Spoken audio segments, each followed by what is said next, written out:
खबर यूपी के बलिया जनपद से है, जहां वीआईपी पार्टी के राष्ट्रीय अध्यक्ष मुकेश सहनी का योगी सरकार के मंत्री डॉक्टर संजय निषाद को खुली धमकी। उन्होंने कहा कि अगर 6 महीने के अंदर बीजेपी आरक्षण नहीं देती है तो समाजवादी पार्टी में शामिल हो जाएं, नहीं तो 2027 में हम युद्ध के मैदान में उतरेंगे। हमारा भाई हमारी खून की हत्या करना पड़े तो हत्या करने को तैयार है।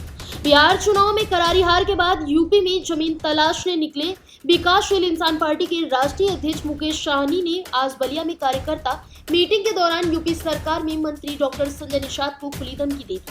उन्होंने कहा कि संजय निषाद हमारे भाई हैं, हमारा खून है। हम उनको 6 महीने का अल्टीमेट देते हैं कि वह बीजेपी से निषाद समाज के लिए आरक्षण दिला दे। अगर वह आरक्षण बिल देंगे तो वह यूपी में चुनाव नहीं लड़ेंगे, उनके साथ खड़े रहेंगे।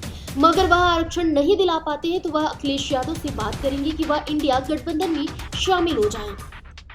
एहसास कराएंगे और डॉक्टर साहब को हम आग्रह करेंगे, 6 महीने का उनको हमने समय दिया है कि आप 6 महीना में या बीजेपी से आरक्षण ले लीजिए तो हमारा पूरा समर्थन आपको हम देंगे।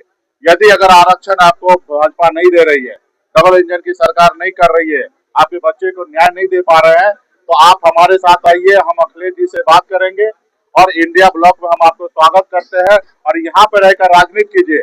और जब प्रदेश में सरकार बदलिएगा 2029 में आदरणीय राहुल गांधी जी के नेतृत्व में देश में सरकार बनेगी, तो राहुल गांधी जी से हमारी बातचीत हो चुका है कि आने वाला समय में ये आरक्षण का जो पैमाना है वो निषाद को आरक्षण मिलेगा। जिस देश में जाति आधारित गणना किया जाएगा, जिनकी जितनी संख्या उसको उतनी हिस्सेदारी दी जाएगी, 50% का दीवार को तोड़ा जाएगा। ये आरक्षण ऑलरेडी हमारे आदरणीय राहुल गांधी जी का मैनिफेस्टो में 2024 में ही था, तो उस मिशन के साथ जुड़े हैं। हमको पता है कि राहुल गांधी जी की सरकार बनने के बाद निषाद का आरक्षण लागू होगा, तो अभी इसके लिए एक मिशन हमने स्टार्ट किया। अभी 6 महीना तक हम डॉक्टर साहब का राह देख रहे हैं, क्योंकि वो हमारा खून है, हमारा भाई है। हमको पता है कि आज भले वो गलती कर रहा है, लेकिन 6 महीना में हो सकता है वो अपनी गलती को एहसास करके हमारे साथ आ जाएंगे।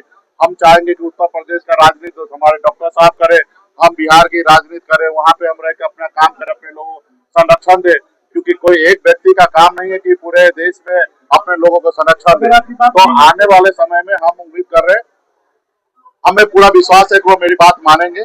नहीं मानेंगे तो फिर देखा जाएगा, युद्ध के मैदान में उतरेंगे। भले हमारे युद्ध के मैदान में हमारा भाई क्यों ना आगे सामने वाले की तरफ लड़ाए, तो वहाँ पे उनका वध करना पड़ेगा तो हम करने के लिए तैयार होंगे। लेकिन हम कोशिश करेंगे कि हमारा भाई हमारे साथ आकर और इंडिया ब्लॉक का हिस्सा बनकर और योगी जी को और मोदी जी का सत्ता को चुनौती देकर उनको उखाड़ फेंकने में हमारा मदद करे। हम ऐसा सोच रखते हैं। ठीक है, फिलहाल इस खबर में बस इतना ही।